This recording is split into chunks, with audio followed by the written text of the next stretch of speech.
আমার পর্দার আড়ালের মা, আমার কলিজার টুকরা যুবক ভাই, বৃদ্ধ বাবারা, অনুরোধ করে বলে যাই বাবা, কবর জিয়ারতে যাবেন নিজের আখিরাতের কথা স্মরণ করার জন্য। একা একা যাবেন।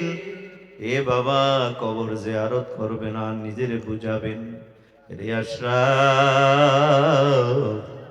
একদিন তো তুই এই কবরে আইসা শোয়া লাগবে। এই কবরের মধ্যে তুই একদিন শুইতে হবে রে। দেখ, আজকে কবরে আমার বাবা শুয়ে আছেন। আমার বাবাও তো একদিন আমার মতো দুনিয়ার জমিনে চলতো। আমার বাবার এত দাপট, আমার বাবার দাপটে জমিন থরথর করিয়া কাঁপতো রে। আজকে আমার বাবা কবরে শুয়ে আছে, কোনো সাউন্ড নাই, কোনো আওয়াজ নাই। আমি একদিন কবরে শুয়ে যাব। এই কবরে গেলে আমি কেমনে একা একা থাকবো? ওরে আমার পর্দার আড়ালের আম্মা জানেরা, এই কবরের কথা স্মরণ করিয়া মাঝে মাঝে আপনার শ্বশুর শাশুড়ির খেদমত কইরা দোয়া চাইয়েন আর বইলেন, ও শাশুড়ি আম্মা, আমার মাকে সাইরা আপনার কাছে এসছি, আপনি আমার মা। শ্বশুরকে বলবেন, ও শ্বশুর আব্বা, আমার বাবাকে সাইরা আপনার কাছে আসছি, আপনি আমার বাবা। আপনাদের খেদমত করার সুযোগ দিন। এদের খেদমত দুনিয়ার কোন নিয়তে করবা না, দুনিয়ার জায়গা জমিনের লোভে করবা না, টাকা পয়সার লোভে করবা না। এদের খেদমত করবা একমাত্র এদের থেকে দোয়া নেওয়ার জন্য। মাঝে মাঝে দোয়া চাইবার বলবা, মাগো আপনি আমার জন্য দোয়া কইরেন, আল্লাহ যেন আমারে মাফ করে দেয়। কবরে মরলে যেন আল্লাহ কবরকে জান্নাতের বাগান বানায় দেয়। অনেকেই মনে করে শ্বশুর শাশুড়ির দোয়া কোনো কাজে লাগবে না। না মা না, এটা ভুল ধারণা। শ্বশুর আর শাশুড়ি তোমার জন্য বড় দামি নেয়ামত। এই শ্বশুর শাশুড়ি ফালাইয়া কোনোদিন বাসা নিয়ে শহরে চইলা যাইও না। এরা যতদিন আছে এদের সাথেই থাকবা, এদের খেদমত করবা। আল্লাহ বলেন, তোমাদের এই আধিক্যতা, তোমাদের বেশি যাওয়া বন্ধ হবে না যতক্ষণ পর্যন্ত না তোমরা কবরে যাবা। কবরের মাটি যতদিন পর্যন্ত সিনায় না পড়বে, অতদিন পর্যন্ত তোমাদের চাওয়া, অধিক চাওয়া, সেটা বন্ধ হবে না। কথা বলেন ঠিক কিনা? আল্লাহ তাআলা বলেন, বান্দা এই দুনিয়া কিছুই না, কিছুই না, অল্প কয়দিনের জন্য দুনিয়াতে পাঠাইছি। এরে আমার বান্দা, দুনিয়াতে যত বড় সম্পদের মালিক হও, যত পয়সার মালিক হও, আখিরাতে এগুলি একটাও কাজে লাগবে না, কবরেও কাজে লাগবে না। ওই কবরে তুমি একা একা থাকা লাগবে। ওই কবরে তোমার জমিও সাথে নিয়ে যাইতে পারবা না, ঘর নিয়ে যেতে পারবা না। ওই কবরে তুমি একা একা থাকবা। নবী আমার ওই কবরের পরিচয় দিতে যাইয়া বলেন, আল কবরু বাইতুল ওয়াহদা। ও উম্মতের দল, কবর হলো একটা একাকির জায়গা। যেই কবরে তোমার সঙ্গে তোমার মা যাবে না, যেই কবরে তোমার সঙ্গে তোমার বন্ধু বান্ধবেরা যাবে না, তোমার স্ত্রীও শুইবে না, যেই কবরে তোমার সন্তানাদিরা কেউ যাবে না, একা একা ওই কবরে থাকবা। ওই কবর হইল বাইতুল ওয়াহদা, একাকির ঘর। আল কবর বাইতুদ্দুদ, কবর হইল সাপ বিচ্ছুর ঘর। ওই কবরে যদি তুমি গুনাহ নিয়ে যাও, সাপে কামড়াবে, বিচ্ছুয়ে তোমাকে কামড়াবে। ওই সাপগুলি কেমন হবে জানুনি? নবী তার পরিচয় দিতে যায় বলেন, ও উম্মতের দল, দুনিয়ার সাপগুলোর বিষে অনেক সময় মানুষ বেঁচে যায়, যদি ওজা পাওয়া যায়, চিকিৎসা করলে বাঁচা যায়, ইনজেকশন দিতে পারলে বেঁচে যায়, ঔষধ মেডিসিন সময় মতো ব্যবহার করলে বেঁচে যায়। আর তুমি যদি গুনাহ নিয়ে মাওলার কবরে যাও, বেনামাজি হইয়া যদি তুমি কবরে যাও, সুদখোর হইয়া ঘুষখোর হইয়া গুনাহ নিয়ে যদি কবরে যাও, ওই কবরে আল্লাহ তাআলা ফেরেশতাদেরকে হুকুম দিবেন, ও ফেরেশতারা, এই নাফরমানের কবরে জাহান্নামের সাপ যাইয়া ছেড়ে দাও। ফেরেশতারা ঈশা কবরে সাপ ছেড়ে দিবে। কয়টা জানুনি? একটা নয়, দুইটা নয় রে বাবা। হাদিসের মধ্যে বলেন, আমার কথা না, 99টা সাপ বেঈমান নাফরমান গুনাহগারের কবরে ছেড়ে দিবে। জোরে বলা যাবে না নাউজুবিল্লাহ। সাপে কাটবে, গুরজু মারবে, হায় রে হায়, আগুন জ্বালাইয়া দিবে তোমার তুসিনায়, আগুন জ্বালাইয়া দিবে তোমার তুসিনায়। ওরে আমার পর্দার আড়ালের আম্মা জানেরা, অনুরোধ করে বলে যায়, মা কবরের কথা কোনোদিন ভুইল না। ও আম্মা জান, যারা কবরকে ভয় করে এরা কোনোদিন বেপরদায় চলে না, মাথার ঘুমটা ফালায় না, এরা বেগানা পুরুষের সামনেও যায় না রে মা। গলার আওয়াজ লম্বা করো না। কত মাসে বড় জোরে জোরে কথা বলে, পর পুরুষের কানে যাইয়া পুছে যায়। ও মা, কিতাবের মধ্যে সমস্ত ফতুয়ার কিতাবে পাওয়া যায়, সৌতুল মারআতি আওরাতুন, সমস্ত মহিলাদের গলার আওয়াজ হইল পর্দা। ও আম্মা জান, তুমি বড় দামি, তোমাদের গর্ভ থেকে দুনিয়াতে আল্লাহ তাআলা সমস্ত নবী পয়গম্বর পাঠাইছেন, যত উলিয়া উলিয়া গাউস কুতুব আসছে, ও আম্মা জান, তোমাদের গর্ভ থেকেই দুনিয়াতে আসছি। যত মুফতি মুহাদ্দিস হাফেজ আলেম ইমাম খতিব শাইখুল হাদিস মুফতি মুহাদ্দিস আল্লাহ তাআলা দুনিয়াতে পাঠাইছেন, তোমাদের গর্ভ থেকে আসছেন। ও আম্মা জানেরা, কত বড় বড় ডাক্তার, ইঞ্জিনিয়ার, বৈজ্ঞানিক তোমাদের গর্ভ থেকে আসলো। তোমরা বড় দামি মা, কোনদিন কবরের কথা ভুইলা যাইও না। যারা কবরের কথা ভুলে যায়, এরা বাবা দুনিয়াতে গুনাহ করতে দ্বিধা করে না, এদের দ্বারাই অহরহ গুনাহ হইতে থাকে। না মা, আল্লাহর নবী বলে, আল কবরু বাইতুদ দুদ, কবর হইল সাপ বিচ্ছুর ঘর। এই কবরের মধ্যে এমন সাপ ছেড়ে দিবে রে বাবা। আজকে তোমারে কেউ কিছু বলে না, এই জন্য নামাজ পড়ো না, সুদে টাকা লাগাও, সুদে টাকা আনো, ঘুষ খাও, তুমি ঘুষখোর হইয়া মারা যাবা। জানোনি কবরে গেলে তোমার কবরে সাপ ছেড়ে দাও, একটা নয়, দুইটা নয়, 99টা সাপ। এই সাপগুলি কত বিষাক্ত জানুনি? আমার কথা না, মদিনার নবী বলেন, ওই কবরে ছেড়ে দেওয়া সাপগুলি এত বিষাক্ত, লাউ নাফাখাত ফিল আরদি মা আমবাতাত খাজিরা, যদি একটা সাপ দুনিয়ার জমিনে শ্বাস ফালায়, কিয়ামত পর্যন্ত দুনিয়ার জমিনে আর কোনো ঘাস জন্মাবে না। ওই কবরের কথা আজকে মনে রাখো না। কবরের পার দিয়া হেঁটে যাই, কবরের কথা মনে পড়ে না। আমাকে আপনাকে ওই কবর ডাকে আর বলে, ও আশরাফ,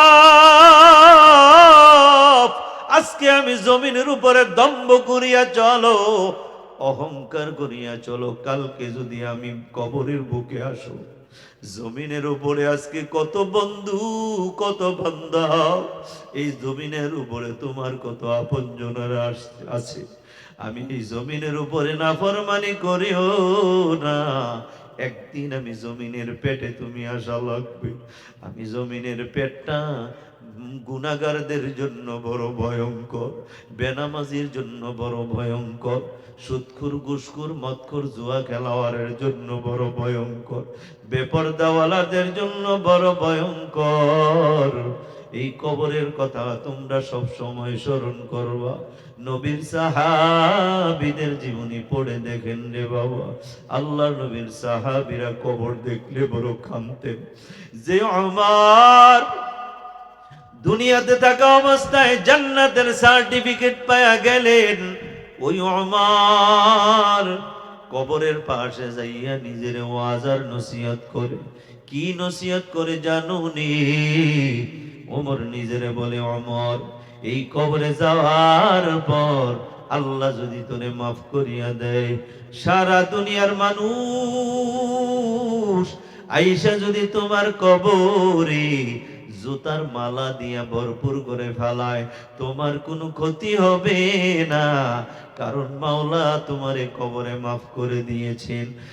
আর ওমর, আল্লাহ যদি এই কবরে যাওয়ার পরে তোমারে মাফ না করে, ও ওমর শুনিয়া রাখো, সারা দুনিয়ার মানুষ যদি তোমার কবরে আইসা ফুলের মালা দেয়, কবরটা ফুলের মালা দিয়ে ভরে দেয়, ওই কবরের উপরে ফুলের মালা দিতে দিতে কবরের উপর স্তূপ করে ফেলে, তুমি ওমরের কোনো উপকার হবে না কবরে। আল্লাহ যেহেতু তোমারে মাফ করে নাই, ওমর যদি কবরের ভয়ে নিজের এত আজ নসিহত করতে পারে রে, ওমর যদি কবরের ভয়ে এত কাঁদতে পারে, ওমরের ইন্তেকালের পর এ বাবা যারা গোসল দেওয়াবেন, এরা দেখলেন ওমরের পিঠের মধ্যে দাগ, বড় লম্বা লম্বা দাগ, মনে হয় চামড়া ফাইটা, গোস্ত ফাইটা, রক্ত বের হয়েছিল। ওই গোসলদাতারা কাঁদতেছে আর বলতেছে, আব্দুল্লাহ, আমরা জানতাম ওমরের দেখলে বাঘ আর মহিষ একসাথে পানি পান করত, কেউ কারোর দিকে তাকাইতো না। এই দেশে কোনো খ্রিস্টান, কোনো হিন্দু, কোনো বৌদ্ধ, এমন কেউ সাহস করে নাই ওমরের দিকে চোখ তুইলা তাকাবে। ওমরের পিঠে এত আঘাত করলো কে? কে মারলো রে? ওমরের পিঠের মধ্যে কে চাবুক দিয়া পিঠাইলো? আমরা জানি না। কে এত সাহসী? তুমিও আব্দুল্লাহ জানুনি? আব্দুল্লাহ ডাক দিয়া বলে, না না, আমার বাবারে কেউ মারে নাই, আমার বাবার পাই পিঠে কেউ চাবুক দিয়া মারে নাই, আমার বাবাকে মারবে এমন সাহস কার আছে?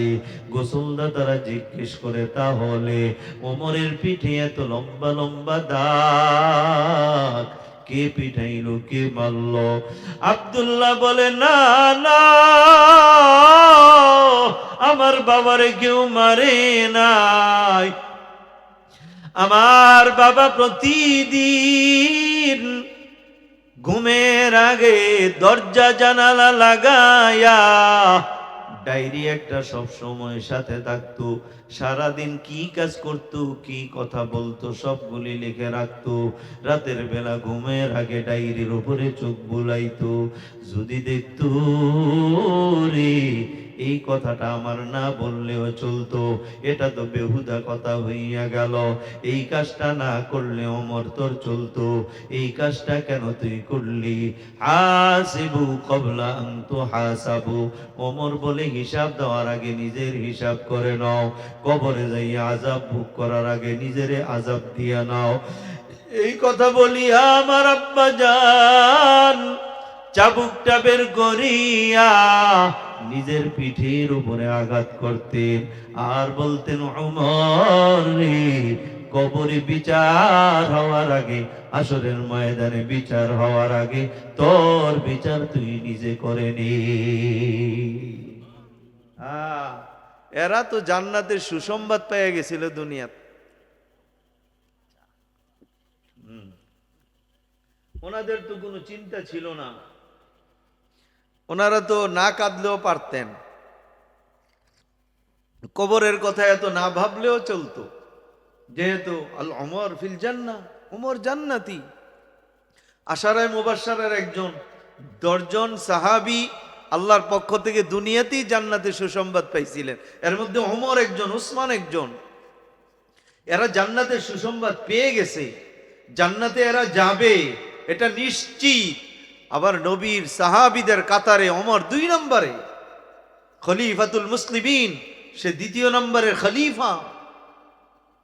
আর ওমর রাদিয়াল্লাহু তাআলা আনহুর ব্যাপারে আল্লাহ নবী বলে, লাউ কানা বাদি নাবিয়্যুন লাকানা ওমর, যদি আমার পরে দুনিয়াতে আল্লাহ কাউকে নবী বানাইতো তাহলে ওমরই সেই নবী হওয়ার যোগ্য। সুবহানাল্লাহ। ওমরের সুসংবাদের তো অভাব নাই, এরপরেও ওমর কবরের কাছে যায় নিজের কাঁদায়, কবরের কাছে যায় নিজেকে নসিহত করে উপদেশ দেয়। কবরের ভয়ে ওমর নিজের পিঠে পিটায়, চাবুক দিয়া চামড়া ফাটায়া পালায় পিটায়া, আর বলে, ওমর কবরের একটা চাবুকের পিঠা তুই সহ্য করতে পারবি না, কবরের একটা আযাব তুই সহ্য করতে পারবি না। এই জন্য ওমর বলতেন, হাসিবু ক্বাবলা আন তুহাসাবু, হিসাব দেওয়ার আগে নিজের হিসাব আগে করো, তাহলে বের হয়ে যাবে তুমি কি জান্নাতি না জাহান্নামী। মুফতি আশরাফুল আলম ওবাইদি এসে বলা লাগবে না তুমি জান্নাতি তুমি জাহান্নামী, তোমার হিসাব তুমি করো, অটোমেটিক বের হয়ে যাবে তুমি কি জান্নাতি না জাহান্নামী। কোন মুফতি মুহাদ্দিস শাইখুল হাদিসের ফতুয়া দেওয়ার দরকার নাই, তোমার হিসাব তুমি করলে নিজের কাছে হিসাব বের হয়ে যাবে তুমি জান্নাতে যাবা না জাহান্নামে যাবা। কথা ঠিক কিনা কও? আজ আমার আর আপনার মাঝে কবরের চিন্তা নাই, কবরের ভয় নাই। রাসূল পাক সাল্লাল্লাহু আলাইহি সাল্লাম বলেন, কুনতু নাহাইতুকুম আন জিয়ারাতিল কুবুর, আমি তোমাদেরকে কবর জিয়ারত করতে নিষেধ করেছিলাম। রাসূল আসলেও প্রথমে কি করেছিলেন? কয় তোমরা কবর জিয়ারতে যাও না। কারণটা কি? কারণ ছিল রাসূলুল্লাহ সাল্লাল্লাহু আলাইহি সাল্লাম দেখলেন, রাসূলুল্লাহ সাল্লাল্লাহু আলাইহি সাল্লাম দেখলেন যে মানুষ কবরের পূজা করে, কবরে সেজদা করে, কবরে বাতি জ্বালায়, কবরের স্মৃতিসৌধ বানায়, কবরের ওপরে বড় বিল্ডিং বানায়। তো এই জন্য রাসূল নিষেধ করলেন, কুনতু নাহাইতুকুম আন জিয়ারাতিল কুবুর, আমি তোমাদেরকে নিষেধ করেছিলাম কবর জিয়ারত করতে। কারণ এই কবরে সেজদা করা, কবরে বাতি জ্বালানো, কবরে স্মৃতিসৌধ বানানো, দালান বানানো, এগুলি সম্পূর্ণরূপে ইসলামে হারাম, নিষেধ।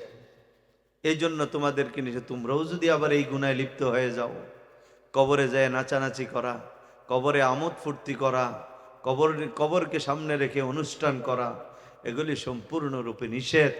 এই জন্য তোমরা তখন ইসলাম বুঝো নাই, ইসলাম বুঝে উঠতে পারো নাই, এই জন্য তোমাদেরকে নিষেধ করেছিলাম। এখন যেহেতু তোমরা ইসলাম বুঝে গেছো, ইসলামের সমস্ত আহকামাতগুলো বুঝে গিয়েছ, ফাজুরুহা, অনুমতি দিলাম, এখন কবর জিয়ারত করতে যাও, এখন কবর জিয়ারতে যাও। কি হবে? রাসূল বলেন, ফাইন্নাহা তুজহিদু ফিদ দুনিয়া ওয়া তুযাক্কিরু ফিল আখিরাহ, কবর জিয়ারত করলে দুনিয়ার প্রতি আগ্রহ কমে, আখিরাতের প্রতি আগ্রহ বাড়ে। কথা ঠিক কি না কও? আমাদের দেশে হিন্দুরা মূর্তি নিজের হাতে বানাইয়া এটার পূজা করে, সেজদা করে, এটাকে নমস্কার করে, এটাকে সম্মান জানায়, এটারে কইলে মূর্তি পূজা। এটার কি কই আমরা? মূর্তি পূজা। আচ্ছা বলেন তো, মূর্তি পূজা যা হালাল না হারাম? হারাম। এই জোরে কোন? হারাম। সবাই বুঝেন নাই আমার কথা। মূর্তি পূজা কি হালাল না হারাম? হারাম। এটা তো তারা নিজের হাতে বানাইছে, একটা আকৃতি দেখা যায়। আমরা মুসলমানদের মধ্যে কিছু মুসলমান আছে, দেখাও যায় না, ময়রা ফুচ্চা গেছে, এই মরাডারে কবরের ভিতরে খাদায়া পূজা করে, এমন মুসলমান আছে না নাই? কথা কয় না, আছে না নাই? যদি কবরে সেজদা করা, কবরে বাতি জ্বালানো, কবরে এরকম উরুস করা, এটা সওয়াবের কাজ হইতো, আল্লাহর কসম, আল্লাহর কসম আমরা সবচেয়ে আগে করলাম। এলে কথা ঠিক কিনা কম? মসজিদে নববীতে আপনারা গেছেন না মদিনায়? রসুলের রওজায় দেখছেন নি এই ধরনের কিছু হইতে? আল্লাহু আকবার। রসুলের রওজা বাদ দিলাম, পাশে জান্নাতুল বকিতে রসুলের কলিজার টুকরা ফাতেমা শুয়ে আছে, সেখানে ওসমান রাদিয়াল্লাহু তাআলা আনহুর কবর আছে, নবীর দামি দামি সাহাবীদের কবর আছে। কই ওইখানে তো একটা বিল্ডিং নাই, সেখানে তো একটা কোনো নেম প্লেট নাই যে এটা উমুক সাহাবীর কবর, এটা উমুকের কবর, এটা তুমুকের কবর। একটা নেম প্লেট নাই, একটা বিল্ডিং নাই, সেখানে কোনো উরুস হয় না, কোনো অনুষ্ঠান হয় না। বাদ দিলাম জান্নাতুল বকির কথা, জেদ্দায় যান, আদম আলাইহিস সালামের কবর আছে। কই রসুল তো জীবদ্দশা অবস্থায় যদি এটা সওয়াবের কাজ হইতো, আল্লাহর নবী নিজে বাবা আদমের কবরে যাইয়া একবার হইল গরু মহিষ জব কইরা মানুষকে অনুষ্ঠান করা দাওয়াত দিয়া খাওয়াইয়াই সওয়াবের কাজটা করত। কই নবী করছে বইলা আজ পর্যন্ত একটা জয়ীফ দুর্বল হাদিসে তো আমাদের নজরে পড়ে নাই, কেউ পাইছে বইলা বলে নাই। কি কথা ঠিক কিনা কন? আপনারা যারা সৌদি আরব হজ করতে গেছেন, জিদ্দা তো কম আর বেশি সবারই যাওয়া হয়, ঠিক না? যাওয়া হয় না? কই আদম নবীর কবরে তো এখানে কিচ্ছু নাই। মক্কায় জান্নাতুল মুআল্লা খাদিজাতুল কুবরার কবর। খাদিজাতুল কুবরা কে? নবীর অর্ধাঙ্গিনী স্ত্রী, আল্লাহ যাকে সালাম দিয়েছেন। কই ওনার কবরে তো এমন কিচ্ছু নাই, দূরে যাওয়ার দরকার নাই। আমাদের এদিকে সোনাকান্দা মাদ্রাসা আসেনি, কথা কয় না, ধামতি মাদ্রাসা আসেনি, ওই দিক দিয়ে উজানি মাদ্রাসা আসেনি। এখানে বড় বড় আল্লাহর ওলিরা শুয়ে আছে না নাই? তো যদি এইভাবে বৎসরে একবার গরু মহিষ জব কইরা লাইটিং ফাইটিং জ্বালায়া নাচানাচি কইরা উরুস করা সওয়াব হইতো, এই মাদ্রাসাওয়ালারা করার দরকার আছিল না? কথা কয় না, করার দরকার ছিল। আপনারা কি দেখছেন আজও পর্যন্ত সোনাকান্দা কোনো উরুস হইতে? ধামতি, উজানি, চরমনাই, নানুপুর কোথাও তো হয় নাই। বোঝা গেল এটা কোরআন হাদিসে নাই, ওলামায়ে কেরামরা পায় নাই, এটা তারা করে না। যারা করেন ওলামায়ে কেরামদের সাথে পরামর্শ করেন, ওলামায়ে কেরামরা যেভাবে বলে সেইভাবে করতে বলেন। যারা আপনাদেরকে করতে বলে খবর নিয়ে দেখেন এরা আলেম নামের কলঙ্ক, ইহুদি নাসারাদের দালাল, এরা মুসলমানদেরকে গুমরা করে জাহান্নামে পৌঁছাইতে চায়। কথা ঠিক কিনা কন?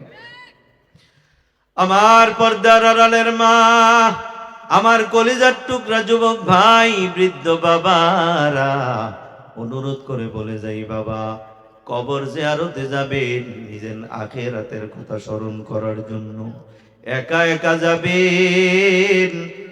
এ বাবা কবর জিয়ারত করবে না, নিজের বুঝাবেন। রে আশরাফ, একদিন তো তুই কবরে আইসা শোয়া লাগবে, এই কবরের মধ্যে তুই একদিন শুইতে হবে রে। দেখ আজকে কবরে আমার বাবা শুয়ে আছেন, আমার বাবাও তো একদিন আমার মতো দুনিয়ার জমিনে চলতো। আমার বাবার এত দাপট, আমার বাবার দাপটে জমিন থরথর করিয়া কাঁপতো রে। আজকে আমার বাবা কবরে শুয়ে আছে, কোনো সাউন্ড নাই, কোনো আওয়াজ নাই। আমি একদিন কবরে শুয়ে যাব, এই কবরে গেলে আমি কেমনে একা একা থাকবো? ওরে আমার পর্দার আড়ালের আম্মা জানেরা, এই কবরের কথা স্মরণ করিয়া মাঝে মাঝে আপনার শ্বশুর শাশুড়ির খেদমত কইরা দোয়া চাইয়েন আর বইলেন, ও শাশুড়ি আম্মা, আমার মাকে সাইরা আপনার কাছে এসছি, আপনি আমার মা। শ্বশুরকে বলবেন, ও শ্বশুর আব্বা, আমার বাবাকে সাইরা আপনার কাছে আসছি, আপনি আমার বাবা। আপনাদের খেদমত করার সুযোগ দিন। এদের খেদমত দুনিয়ার কোন নিয়তে করবা না, দুনিয়ার জায়গা জমিনের লোভে করবা না, টাকা পয়সার লোভে করবা না। এদের খেদমত করবা একমাত্র এদের থেকে দোয়া নেওয়ার জন্য। মাঝে মাঝে দোয়া চাইবার বলবা, মাগো আপনি আমার জন্য দোয়া কইরেন, আল্লাহ যেন আমারে মাফ করে দেয়। কবরে মরলে যেন আল্লাহ কবরকে জান্নাতের বাগান বানায় দেয়। অনেকেই মনে করে শ্বশুর শাশুড়ির দোয়া কোনো কাজে লাগবে না। না মা না, এটা ভুল ধারণা। শ্বশুর আর শাশুড়ি তোমার জন্য বড় দামি নেয়ামত। এই শ্বশুর শাশুড়ি ফালাইয়া কোনোদিন বাসা নিয়ে শহরে চইলা যাইও না। এরা যতদিন আছে এদের সাথেই থাকবা, এদের খেদমত করবা। মাওলানা তারেক জামিল সাহেব বলেন, পাকিস্তানে এক জায়গায় আমরা জমাত নিয়ে গেলাম, 3 দিন থাকবো এই মসজিদে। 3য় দিন ইমাম সাহেবকে দাওয়াত দিলাম, ইমাম সাহেব আমাদের সঙ্গে আজকে আপনি খানা খাইবেন। ইমাম সাহেব বলল ঠিক আছে। যখন রাতের বেলায় এশার নামাজের পর তালিম হইল, তালিমের পরে খানা খাইতে বসলো। ইমাম সাহেব বলে মাওলানা তারেক জামিল সাহেব কি, ও মাওলানা মাই আপকু এক ওয়াকিয়া সুনানা চাহতা হু, আমি আপনাকে একটা ঘটনা শোনাইতে চাই। মাওলানা তারেক জামিল সাহেব বলেন কি ঘটনা শোনাইবেন?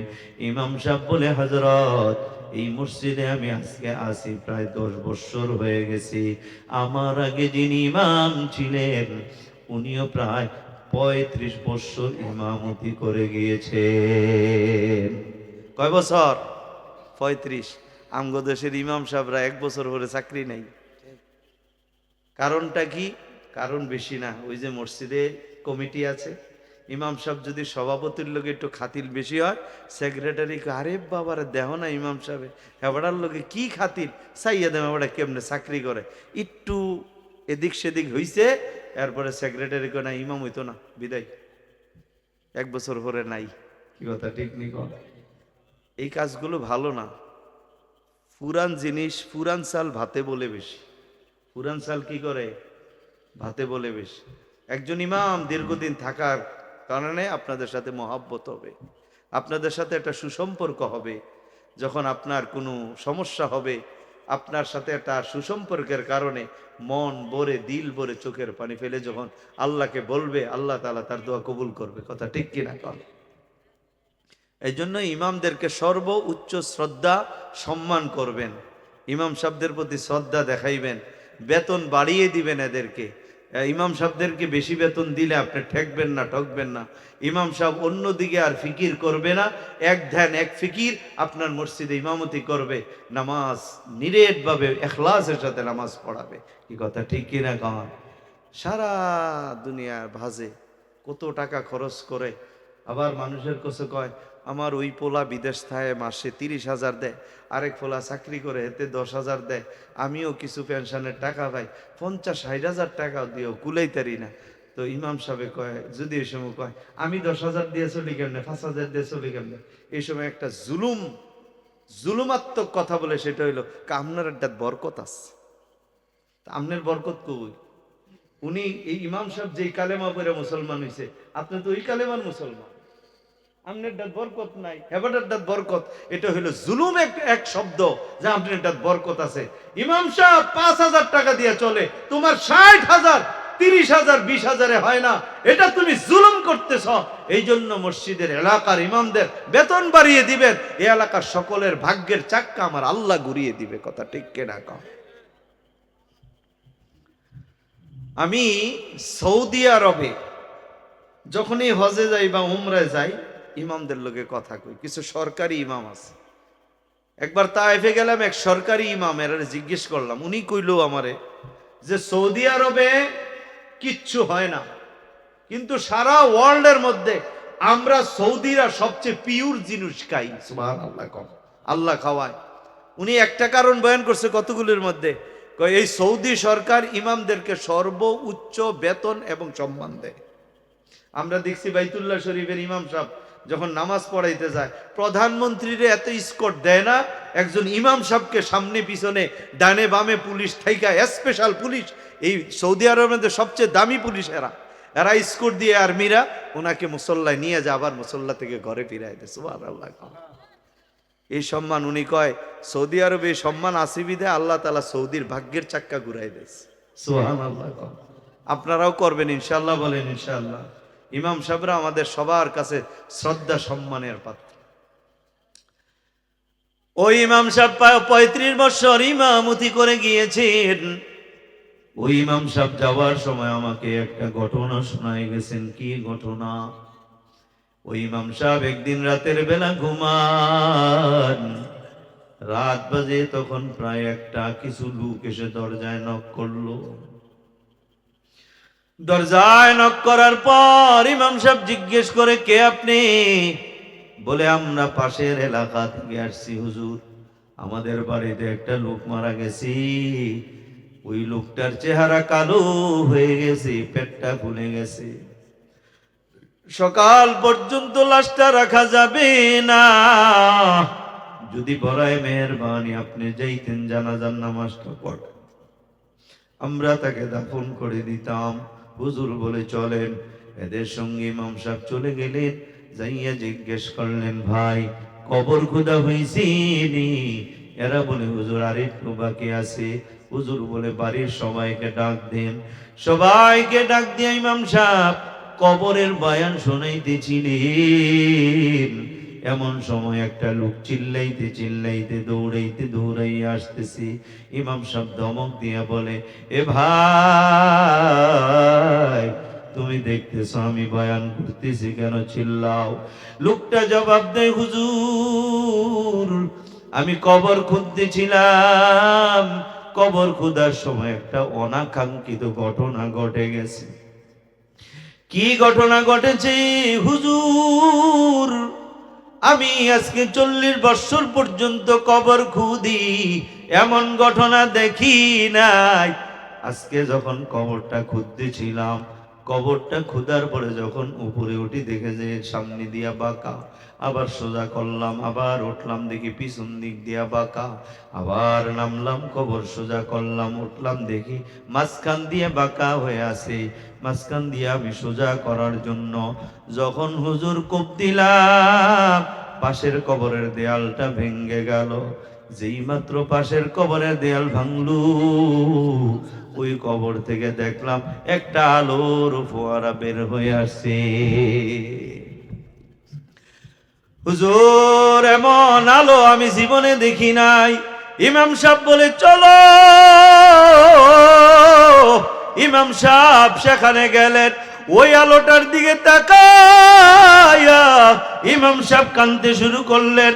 গ্রামের লোকেরা বলে, হুজুর এইটা কি কোনো ভয়ের জিনিস? কয়, না না, এটা বাবা দুনিয়ার কোনো আলো না, এটা জান্নাতি আলো। সুবহান, এটা একটা জান্নাতি আলো, এটা দুনিয়ার কোনো আলো না। এই কবরটা কার জানুনি? সবাই বলে, হুজুর জানি না। একজন বৃদ্ধ মানুষকে জিজ্ঞেস করলো, ও বৃদ্ধ বাবা,